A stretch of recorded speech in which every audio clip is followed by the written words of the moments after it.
welcome to Tales of Honor Podcast, a podcast dedicated to telling the true stories of every recipient of the Medal of Honor.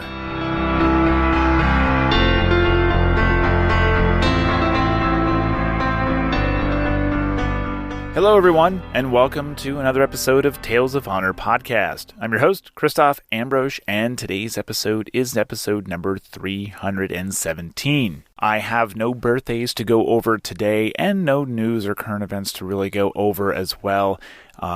Just a quick heads up, this episode is going to have some names from Hawaii, and I suck at pronunciation, so if I royally botch these, don't hold it against me. I'm going to try my best. I look them up on YouTube to see how others pronounce it, and I'm going to do my best. If I screw up, well, it's a learning experience, and I won't do it again. That's a lie. I probably will. So here we go, episode number 317. Eddie was born in Wahiawa, Hawaii, which is a small town in the middle of Oahu Island, on the 27th of July, 1935. He graduated from Leilehua High School and joined the U.S. Army in 1953. When he was stationed in Okinawa, he met Jane, who was working in the Women's Army Corps and was also Hawaiian-born, and they were married soon after. Once stationed in Tacoma, Washington, they had two daughters, Kathleen and Pamela, but Eddie was soon deployed to the Republic of Vietnam. He was the platoon sergeant of 1st Platoon, Company C, 2nd Battalion, 8th Infantry, 4th Infantry Division, on the 16th of February, 1967, and it was his actions that day that would earn him the Medal of Honor. The citation reads, "For conspicuous gallantry and intrepidity at the risk of his life above and beyond the call of duty. During a reconnaissance patrol, his platoon was suddenly engaged by intense machine gun fire, hemming in the platoon on three sides. A defensive perimeter was hastily established, but the enemy added mortar and rocket fire to the deadly fusillade and assaulted the position from several directions.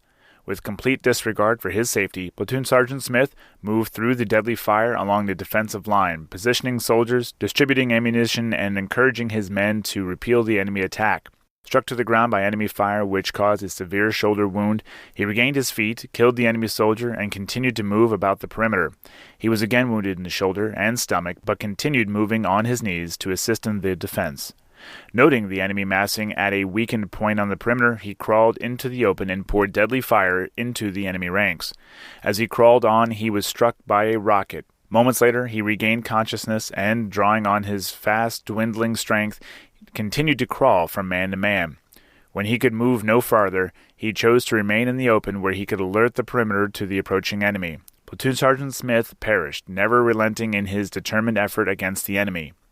The valorous acts and heroic leadership of this outstanding soldier inspired those remaining members of his platoon to beat back the enemy assaults. Platoon Sergeant Smith's gallant actions were in keeping with the highest traditions of the U.S. Army, and they reflect great credit upon him and the armed forces of his country."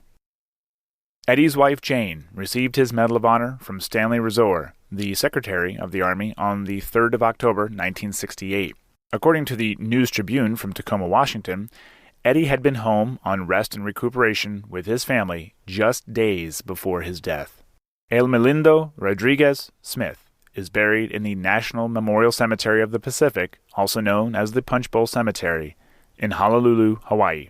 Section W, Grave 131, where his wife would join him in 2002.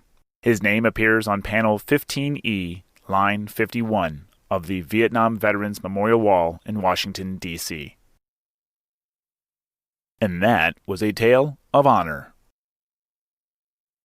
Thank you for listening to Tales of Honor Podcast. Head on over to talesofhonorpodcast.com where you can read these stories, see other ways to support the show, and easily share a story with your friends and family. Tales of Honor Podcast is written and produced by Christoph Ambrosch, and theme song, A New Beginning, is by Ben Sound. If you have any questions or comments, you can send them to talesofhonorpodcast@gmail.com. And until next time, I'm Christoph Ambrosch. Thanks for listening.